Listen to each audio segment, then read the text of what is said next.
Mann! Hey, du Tuppes, ich habe eine Logistikfahrt. Mein Ohr im Kopf! Pass auf, wo du hinfährst mit Dinge. Ich habe den Einsatz.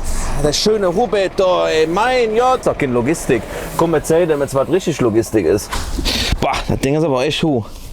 Ja, LF Logistik. In Kombination aus einem Löschfahrzeug, einem Löschgruppenfahrzeug und einem Logistikfahrzeug.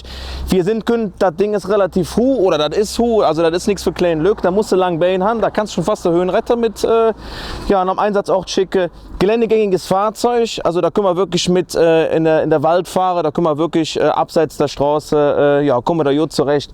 Lass mal drin luren, wie das aussieht. Löschgruppenfahrzeug, wie auch im HLF mit PAs. Alle Sachen, die man zum Ausrüsten für eine Einsatzstelle zu fahren brauchen, sind hier drauf verlastet. Wie gesagt, insgesamt ein Lück drauf, Feuerwehrlück drauf. Hier die feuerwehrtechnische Beladung in dem Auto. Ähnlich wie zum Hilfeleistungslöschfahrzeug, nur hier ist halt nichts für die Hilfeleistung, sondern nur für kleinere technische Hilfeleistungen drauf. Wir haben hier wieder eine Kühlbox drauf, ein Stromaggregat, wir haben hier Lampe drauf, Pylone, Schläuche, Fellheber und da können wir schon einiges mitmachen tatsächlich. Das Fahrzeug ist vorrangig bei der FF4 Park bei uns. Da sind dann individuell Sachen drauf, wie zum Beispiel Schaum ist da drauf, für Unwettereinsätze, für Wasser zur Pumpe. Da haben wir also individuell die Möglichkeit, an der Einsatzstelle zu agieren. Lass mal einfach drin lure.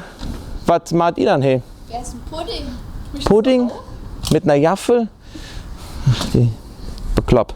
Ja, lass mal einfach einen Zwieger machen.